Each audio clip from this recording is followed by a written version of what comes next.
Hello student, स्वागत है आपका आईसीटी वर्चुअल क्लासेस में। मैं हूं कविता, आपकी बायो टीचर। उम्मीद करती हूँ आप सभी अच्छे होंगे और स्वस्थ होंगे। तो क्लास हम अपने चैप्टर के क्वेश्चन आंसर कर रहे थे।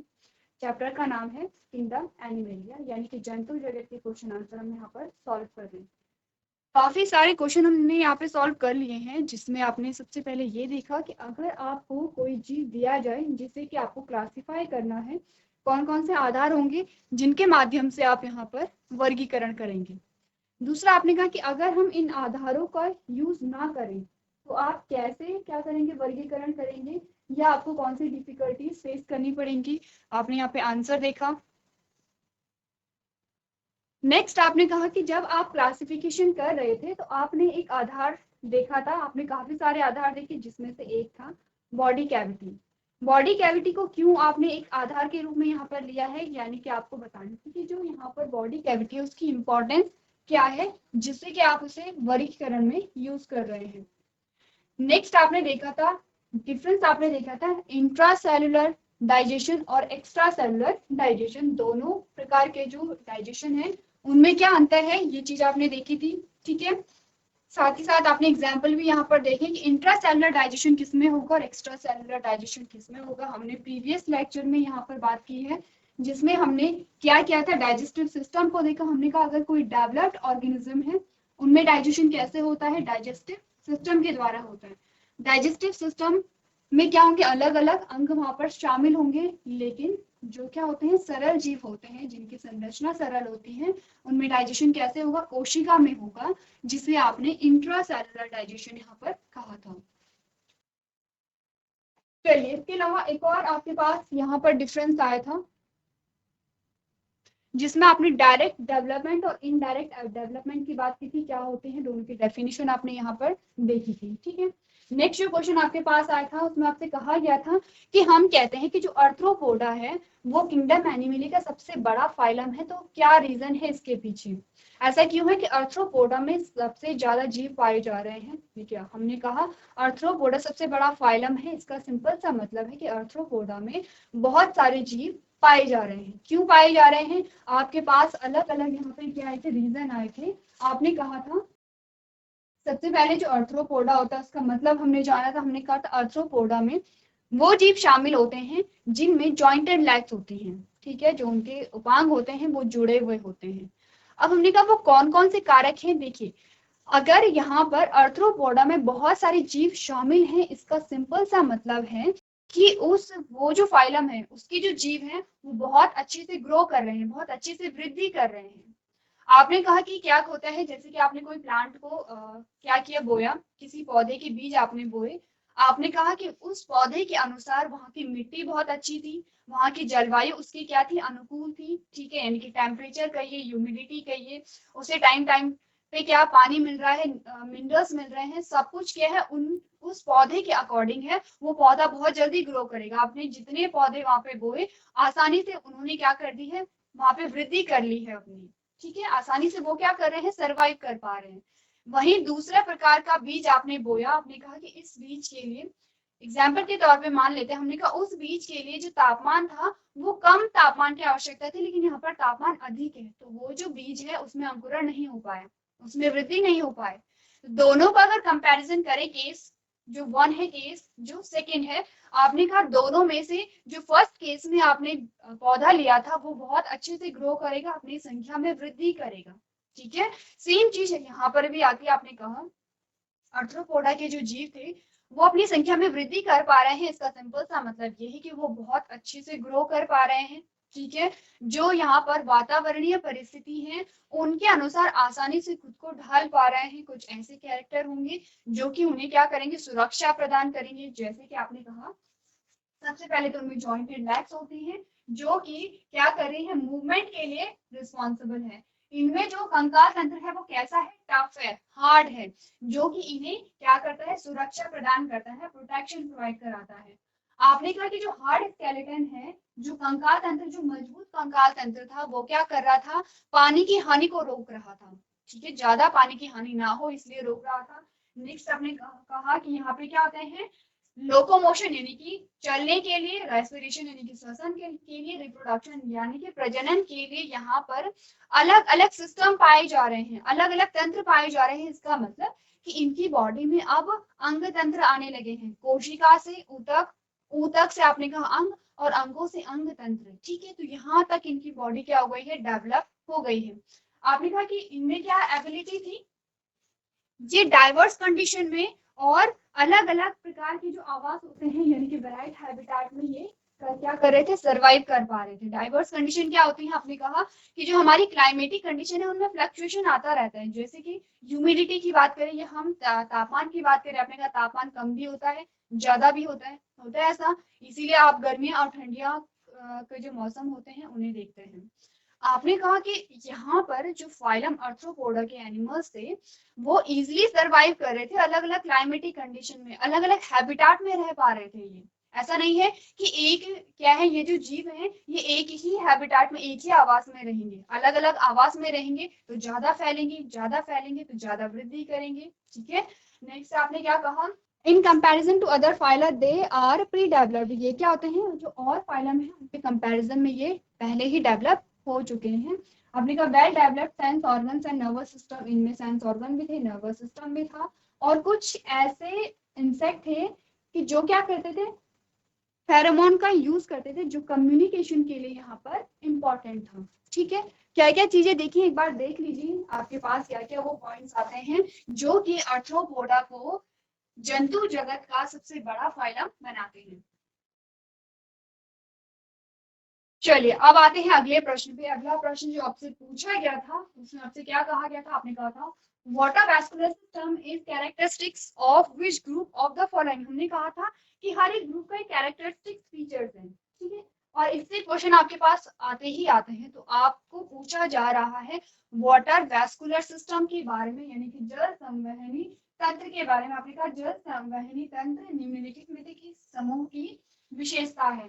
ठीक है, आपको एक एमसीक्यूज टाइप का क्वेश्चन आपके पास आया है, आपको ऑप्शन दिए गए हैं, अलग अलग फाइलम के नाम बताए गए हैं, आपको बताना है कि वाटर वैस्कुलर सिस्टम किसकी विशेषता है। पॉरीफेरा की है, टीनोफोरा की है, इकाइनोडर्मेटा की है, कॉर्डेटा की है। आंसर ऑलरेडी आपके पास है। आपने कहा कि यहाँ पर जो इसका आंसर होगा वो होगा, आपको कहा गया है कि इसका जो आंसर होगा वो होगा ऑप्शन नंबर सी, जिसमें कहा गया है this is the characteristics a perforated panel in them known as a madroporite allow water to percolate in their system। यानी कि यही उनकी विशेषता है। कौन सी विशेषता, जो यहाँ पर वाटर वैस्कुलर सिस्टम है उनमें से एक छिद्रित पैनल जिसे कि मैड्रोपोराइट के नाम से जाना जाता है, पानी को उनके सिस्टम में प्रवेश करने की अनुमति देता है। ठीक है, क्लियर है। आंसर को एक बार पढ़ लीजिए। चलिए, तो आंसर क्लियर है आपको, आपका जो आंसर होगा वो होगा ऑप्शन नंबर सी, यानी कि इकाइनोडर्मेटा। ठीक है, चलिए अगला जो प्रश्न आपके पास आता है उसे देख लेते हैं। आपसे पूछा गया है all vertebrates are chordates but all chordates are vertebrate, justify this statement. आपको कहा गया कि सभी कशेरुक रज्जु होते हैं लेकिन सभी रज्जु कशेरुक नहीं होते हैं, इस कथन को सिद्ध कीजिए। ये क्वेश्चन बहुत बार पूछा जाता है, ये सेम क्वेश्चन पूछा जाता है। आपको क्या कहा गया है, the presence of notochord and paired pharyngeal gill slit is characteristics of phylum chordate। chordate का जो phylum chordate है उसका फीचर क्या है, यहाँ पे notochord की उपस्थिति। ठीक है, however the vertebrata notochord in the embryo in the subphylum is replaced by a columns of body vertebrate in adult। This is therefore said that all vertebrates are chordates but not all chordates are vertebrate। चलिए, आपको कहा गया कि एक notochord और युग्मित Gill slit की उपस्थिति फाइलम कॉर्डेट की विशेषता है।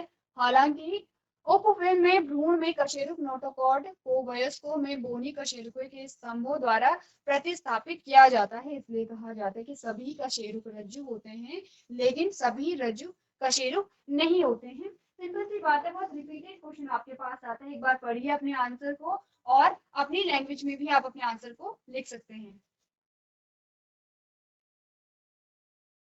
चलिए अगला प्रश्न जो आपके पास आता है उसे एक बार देखिए। इसमें आपसे कहा गया है what are the modifications that are observe in birds that helps them fly. आपको कहा गया कि जो बर्ड्स होते हैं, जो पक्षी होते हैं, उनमें ऐसे कौन कौन से मॉडिफिकेशन देखे जाते हैं जो कि इनके उड़ने में मदद करते हैं। यानी कि क्वेश्चन क्या कह रहा है, आपने कहा पक्षियों में कौन से परिवर्तन देखे जाते हैं जो उन्हें उड़ने में मदद कर सकते हैं। सबसे पहले तो ये बताइए कि जो पक्षी होंगे, ये आपके लिए जो जो क्वेश्चन मैं आपको बताऊंगी वो आप खुद से करेंगे, क्योंकि हम कर क्या रहे हैं, चैप्टर आपने पढ़ लिया है। अब जब हम क्वेश्चन आंसर करते हैं तो होता क्या है, जब क्वेश्चन आंसर हम करते हैं तो आपको क्वेश्चन दिए जाते हैं और आप उन क्वेश्चन के आंसर लिखते हैं। ठीक है, इससे पता चलता है कि आपने चैप्टर में कितना पढ़ा है। तो एक क्वेश्चन जब हम करते हैं तो उससे रिलेटेड और भी क्वेश्चन आपके पास आते रहते हैं। जैसे कि अगर हम इस क्वेश्चन की बात करें, आपने कहा इस क्वेश्चन में और क्या क्या क्या क्वेश्चन आपके पास बन सकते हैं। जैसे कि आपसे ये क्वेश्चन पूछा जा सकता है कि जो बर्ड्स है वो किस फाइलम में आते हैं। ठीक है, या क्लास बताइए फिर बर्ड्स की, बर्ड्स किस फाइलम में आएंगे, किस क्लास में आएंगे, ये आपको बताना है। ठीक है, इसके अलावा अगर आप प्रीवियस क्वेश्चन पे ध्यान देंगे, देखिए और जो हमारे पास क्वेश्चन होंगे वो बहुत सारे बन सकते हैं। जैसे कि अगर इस क्वेश्चन में हमसे पूछा गया, यहाँ पर सिर्फ आपको वाटर वैस्कुलर सिस्टम के बारे में पूछा गया है। ठीक है, तो वाटर वैस्कुलर सिस्टम किसमें पाया जाता है, गायनोडर्मेटा में पाया जाता है। इतनी बात तो आपको समझ आ गई है। आपने कहा कैसे फंक्शनिंग होती है। आपसे ये भी पूछा जाता है कि जो यहाँ पर वाटर वैस्कुलर सिस्टम है, किस प्रकार से उसकी क्या होती है प्रोसेस, यानी कि प्रक्रिया कैसे होती है। ठीक है, वाटर कैनाल सिस्टम किसमें पाया जाता है, वाटर कैनाल सिस्टम के बारे में आपने पढ़ा था। तो वाटर कैनाल सिस्टम किसमें पाया जाता है, आपसे ये पूछा जा सकता है। आपसे ये पूछा जाता है कि जो पॉरीफेरा है, पॉरीफेरा के एग्जाम्पल बताइए। सबसे सिंपल क्वेश्चन ये भी होते हैं कि पॉरीफेरा के क्या बताइए, एग्जाम्पल बताइए, या पॉरीफेरा के कैरेक्टरिस्टिक्स फीचर्स बताइए। ठीक है, या फिर जो पॉरीफेरा में पोर्स पाए जा रहे हैं उनका क्या फंक्शन यहाँ पर होगा, क्या कर रहे हैं पोर्स वहां पर, क्यों पोर्स वहां पर पाए जा रहे हैं। तो जब आप पॉरीफेरा के बारे में आपने पढ़ा था, हमने पूरी बॉडी को वहां पर स्टडी किया था और हमने कहा था कि जो पॉरीफेरा है उसमें पोर्स पाए जा रहे हैं। ऑस्टिया जिसे आपने कहा था, आपने कहा पानी ऑस्टिया से क्या हुआ, इंसर्ट हुआ और ऑस्कुलम से बाहर निकल जाता है। ठीक है, और जो बीच वाला पोर्शन था उसे आपने ऑस्टोसील कहा था। तो कैसे आपने डायग्राम देखा था अगर हम पॉरीफेरा का कहें। ठीक है, इस प्रकार से आपने कहा कि पोर्स पाए जा रहे हैं, ये क्या है, पोर्स पाए जा रहे हैं यहाँ पे। तो पानी क्या होगा, इन पोर्स के माध्यम से आएगा इस प्रकार से और यहां से बाहर निकल जाता है इस प्रकार से।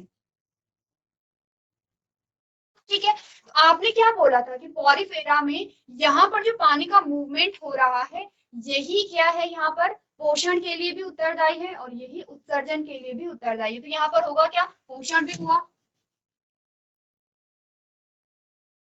और यहाँ पर क्या हुआ, उत्सर्जन भी हुआ। अब आपसे क्वेश्चन ये भी कहा जा सकता है कि आपसे क्वेश्चन ये भी पूछा जा सकता है कि यहाँ पर जो पॉरीफेरा है उसमें जो पोषण की प्रक्रिया है वो कैसे चल रही है। पोषण का मतलब क्या होता है, अगर सिंपल सी बात है, हम छोटी क्लासेस से पढ़ते चले आ रहे हैं पोषण के बारे में। पोषण की अगर डेफिनेशन आपसे पूछी है, सिंपल सी इतनी डेफिनेशन है कि भोजन को ग्रहण करने तथा भोजन के द्वारा ऊर्जा प्राप्त करना और उस ऊर्जा का हमारे शरीर के द्वारा उपयोग में लाए जाने की जो प्रक्रिया है उसे हम पोषण कह रहे हैं। यानी कि पोषण में आपका क्या आता है, सबसे पहले आपने भोजन को ग्रहण किया, ये क्या है, पाचन का ही क्या है, स्टेप है। तो आपने कहा कि पोषण में क्या होगा, पाचन भी आएगा।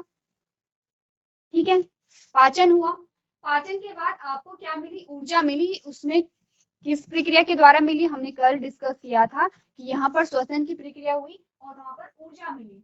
अब इस ऊर्जा का हमारे द्वारा क्या होगा, उपयोग में लाया जाएगा, इस ऊर्जा को उपयोग में लाया जाएगा। तो ये जो सारी प्रक्रिया है इसे आप कह रहे हैं पोषण। यानी कि आपने कहा कि जो पॉलीफेरा है अपने भोजन को कैसे ग्रहण करते होंगे, अपने कहा कि जो जल में घुलनशील जो भी इनका भोजन होगा, क्योंकि एक्वेटिक है, इतनी बात क्लियर है आपको, क्योंकि पॉलीफेरा सबसे प्रिमिटिव फाइलम है। तो कहाँ पे है, पानी में पाए जा रहे हैं। जब आपने किंगडम प्लांटी के बारे में बात की थी तो हमने कहाँ से स्टार्ट किया था, हमने उन प्लांट से स्टार्ट किया था जो पानी में पाए जा रहे हैं और वो क्या थे, शैवाल। शैवालों के बारे में हमने बात की थी। तो शैवाल कहाँ पे पाए जा रहे थे, आपने कहा पानी में, जल में। ठीक है, शैवाल कहाँ पे पाए जा रहे थे, जल में पाए जा रहे थे। इन्हें हेलोफाइटा भी कह रहे थे, ट्रूथ हेलोफाइटा कह रहे थे, ये आप समझते हैं, आपने चैप्टर बहुत अच्छे से पढ़ा है। हेलोफाइटा के बाद ब्रायोफाइट्स भी आपके पास आए थे, ठीक है, ब्रायोफाइट्स भी पानी में पाए जा रहे थे। फिर आपने कहा कि ब्रायोफाइट्स क्या है, ऐसे प्लेसेस में भी है कि जहाँ पे पानी कम है, ठीक है, थोड़ा थोड़ा वो कहाँ पे पाए जाएंगे, स्थल में भी पाए जाते हैं, लेकिन वहां पर नमी होनी चाहिए, ठीक है, ऐसा नहीं है कि नमी ना हो और फिर भी वहां पर जो ब्रायोफाइट्स है वो आपको देखने को मिलेंगे। टाइडोफाइट्स आपने कहा कि कंप्लीटली टेरेस्ट्रियल अब आपके पास आ गए हैं, ये भी क्या होते हैं, छायादार जगह पे रहते हैं। उसके बाद आपने टाइडोफाइट के बाद जिम्नोस्पर्म और एंजियोस्पर्म की बात की थी, तो स्टार्ट कहाँ से किया, शैवाल से स्टार्ट किया, यानी कि आपने एक्वेटिक प्लांट से स्टार्ट किया था और तब जाके आप क्या गए, टेरेस्ट्रियल प्लांट पे गए, यानी कि स्थलीय जो पौधे होते हैं। एनिमल में भी सेम हमने यही किया, आपने पॉरीफेरा से स्टार्ट किया और पॉरीफेरा कहाँ पे है, जलीय है, तो इनका भोजन भी कहाँ होगा, पानी में ही होगा, ठीक है। अब क्या होगा, जब पानी अंदर पॉरीफेरा की बॉडी के अंदर जाता है तो पानी के साथ साथ यहाँ पर भोजन, और भोजन के साथ साथ यहाँ पर क्या होती है, ऑक्सीजन भी जाती है, ठीक है, तो पानी के साथ साथ भोजन भी गया, ऑक्सीजन भी गई। अब भोजन को क्या हुआ, भोजन में यहाँ पर जो सेल्स होती हैं वो भोजन इन सेल्स के अंदर चला जाता है, कुछ सेल्स यहाँ पर होती हैं, ये पोर्स है, यहाँ पर क्या होंगी, कुछ सेल्स होती हैं, ठीक है, कुछ सेल्स यहाँ पर होती हैं, उन सेल्स के अंदर क्या होगा, भोजन जाएगा और उन्हीं सेल्स के अंदर, उन्हीं कोशिकाओं के अंदर भोजन का पाचन होगा। इसे आप क्या कह रहे थे, इंट्रासेलुलर डाइजेशन कह रहे थे, यानी कि इंट्रासेलुलर डाइजेशन कहाँ पे पाया जा रहा है, आपने कहा पॉरीफेरा में भी पाया जाता है, क्योंकि पॉरीफेरा में क्या है, डाइजेस्टिव सिस्टम नहीं है, पाचन तंत्र नहीं है, ठीक है। अब यहाँ पर पाचन तंत्र नहीं है तो क्या होगा, जो पाचन है वो कोशिका के अंदर हो रहा है, जिसे आप इंट्रासेलुलर डाइजेशन कह रहे हैं। अब हुआ क्या, डाइजेशन हो गया है, पाचन हुआ, तो पाचन के दौरान कुछ ना कुछ अपशिष्ट पदार्थ भी यहाँ पर बनता है। अगर हम अपनी बात करें तो आपने कहा कि क्या होगा, पाचन की प्रक्रिया के फलस्वरूप ऐसा नहीं कि जितना भोजन आपने ग्रहण किया है वो सारा का सारा भोजन आपको ऊर्जा देता है, उसमें से कुछ ऐसा पार्ट भी होता है जो कि आपकी बॉडी के किसी काम का नहीं होता है, जिसे आप क्या कहते हैं, वेस्ट कहते हैं, ठीक है, जिसे आप उत्सर्जी पदार्थ कहते हैं। अब ये जो उत्सर्जी पदार्थ है ये शरीर से बाहर निकालना भी जरूरी है, क्योंकि ये क्या होगा, टॉक्सिक होगा, तो कैसे निकलेगा, आपने कहा पानी आया और पानी यहाँ से बाहर चला गया है, तो पानी अपने साथ उत्सर्जी पदार्थ को भी लेके चला जा रहा है। तो आप देख रहे हैं कि कितने सिंपल जीव हमारे पास आते हैं। अगर आप तुलना करें अपनी और स्पॉन्जिस की, तो आपने क्या देखा, आपने कहा कि यहाँ पर प्रॉपर डाइजेशन के लिए आपके पास एक अलग सिस्टम आता है, और जो यहाँ पर एक्सक्रीशन होगा, उत्सर्जन होगा, उसके लिए आपके पास एक अलग सिस्टम आता है, दोनों अलग अलग सिस्टम के द्वारा हो रहे हैं, ठीक है। जो प्रोसेस होती है वो बहुत कॉम्प्लेक्स होती है, बहुत सारे ऑर्गन्स यहाँ पर क्या होते हैं, इंक्लूड होते हैं। तो इसी प्रकार से आपने ध्यान देना है कि आपके पास एक क्वेश्चन से बहुत सारे क्वेश्चन बन सकते हैं, जैसे कि अगर आपको यहाँ पर किसके बारे में बताया गया है, फाइलम आर्थ्रोपोडा के बारे में बताया गया है, तो फाइलम आर्थ्रोपोडा के आपको अलग अलग यहाँ पर फीचर्स भी बताए गए हैं। आपसे पूछा जा सकता है कि आर्थ्रोपोडा में जो यहाँ पर स्केलेटन होता है, जो कंकाल होता है, वो कैसा होता है, सॉफ्ट है या हार्ड है, ठीक है। या फिर आपसे पूछा जा सकता है कि किस प्रकार का यहाँ पर कंकाल पाया जा रहा है। आपने कंकाल को दो प्रकार में पढ़ा था, एक्सोस्केलेटन और एंडोस्केलेटन। अब आपके लिए क्वेश्चन ये है, सबसे पहले हम जो भी चीजें पढ़ते हैं तो हमने कहा कि सबसे पहले खुद पे हम उस क्वेश्चन को अप्लाई करेंगे। अगर हम अपनी बात करें, एग्जाम्पल में आपसे कहूँ कि आपका जो स्केलेटन है या फिर आपका जो कंकाल है वो किस प्रकार का है, एंडोस्केलेटन है, ये एक्सोस्केलेटन है, यानी कि बाह्य कंकाल है, ये आंतरिक कंकाल है। सबसे पहले तो ये चीज देखिए आप, ठीक है, इस क्वेश्चन का आंसर पता कीजिए। उसके बाद मैंने कहा कि आर्थ्रोपोडा का जो स्केलेटल सिस्टम होता है, जो कंकाल है, वो क्या है, यहाँ पर हार्ड है, कठोर है, तो किस प्रकार का है, एक्सोस्केलेटन होगा या एंडोस्केलेटन होगा, ये भी आपको पता करना है, ठीक है, इतनी बात क्लियर है। फिर यहाँ पर आपको एक शब्द दिखाई दे रहा है, फेरोमोन। क्या होते हैं फेरोमोन, क्या फंक्शन होता है इनका, बहुत सारी चीजें आपको यहाँ पर मिल जाएंगी, ठीक है, इतनी बात क्लियर है। चलिए, तो हम यहाँ पर डिस्कस कर रहे थे कि वो कौन कौन से मॉडिफिकेशंस होंगे जो कि पक्षियों को उड़ने में सहायता प्रदान करते हैं, ठीक है। आपने देखा कि पक्षी होते हैं वो उड़ते हैं, तो कुछ पॉइंट्स आपके यहाँ पे दिए गए हैं। आपने कहा the variations found in birds that help them fly are given below. आपने कहा सबसे पहले है द प्रेजेंस ऑफ फीदर्स, इनमें क्या प्रेजेंट होते हैं, फीदर्स प्रेजेंट होते हैं जो कि उड़ने में मदद करेंगे, ठीक है। दूसरा आपने कहा fore limbs are turn into wings to help with flight. जो यहाँ पर फॉर लिम्स होते हैं वो विंग्स में क्या होंगे, कन्वर्ट हो जाएंगे, परिवर्तित हो जाएंगे, जो कि उड़ने में इनकी सहायता करेंगे। नेक्स्ट आपने कहा जो हिंड लिम्स होते हैं उनमें क्या प्रेजेंट होती है, स्केल प्रेजेंट होती है। नेक्स्ट आपने कहा दे हैव न्यूमेटिक और hollow bones that lighten the skeleton. अब ये इंपॉर्टेंट है, ये जो क्वेश्चन मैंने आपको पूछा भी था, ये क्वेश्चन आपको होमवर्क में भी दिया गया था। अगर आपको क्वेश्चन याद हो इस क्वेश्चन पे आएंगे। सबसे पहले फीचर्स को यहाँ पर देख लेते हैं। आपने कहा absence of urinary bladder cause a net body weight loss and facilitate them to fly. यहाँ पर क्या होगा, यूरिनरी ब्लैडर एब्सेंट होता है जो कि इनको क्या बनाता है, हल्का बनाता है, जो कि इजिली ये क्या करेंगे, फ्लाई कर सकेंगे। नेक्स्ट आपने कहा their streamline body provides less resistance to and enable longer fly. अब देखिए आपको एक और शब्द मिला है स्ट्रीमलाइन बॉडी, क्या होती है, ये आपने फिजिक्स में भी पढ़ा है।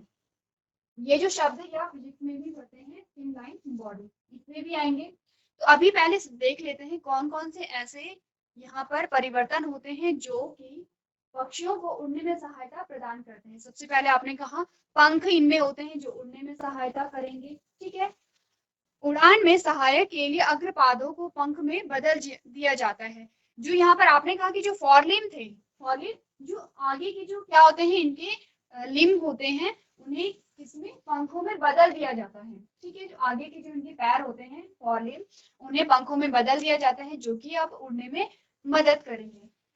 हिंड लिम्ब यानी कि जो इनके पीछे के जो पैर होते हैं उनमें क्या होते हैं, स्केल्स पाए जाते हैं। चलिए नेक्स्ट आपने कहा इनमें वायवीय या खोखली हड्डियां होती हैं जो कंकाल को हल्का करती हैं। नेक्स्ट आपने कहा मूत्राशय की अनुपस्थिति से शरीर का वजन कम होता है और उड़ने में इन्हें सुविधा होती है।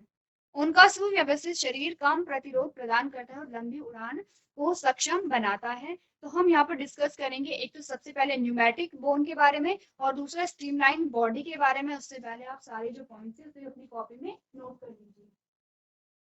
अब बात करते हैं यहाँ पर न्यूमेटिक बोन के बारे में। क्या होती है न्यूमेटिक बोन? देखिए जब आपने बोन के बारे में पढ़ा, आपने हड्डियों के बारे में पढ़ा, आपने कहा कि जो आपकी बोन होती है उसमें क्या होते हैं, बोन मैरो होती है। ठीक है, बोन मैरो के अलावा यहाँ पे क्या होती है, रेड बोन मैरो और येलो बोन मैरो दोनों होती है। ठीक है, तो यहाँ पर अगर आपने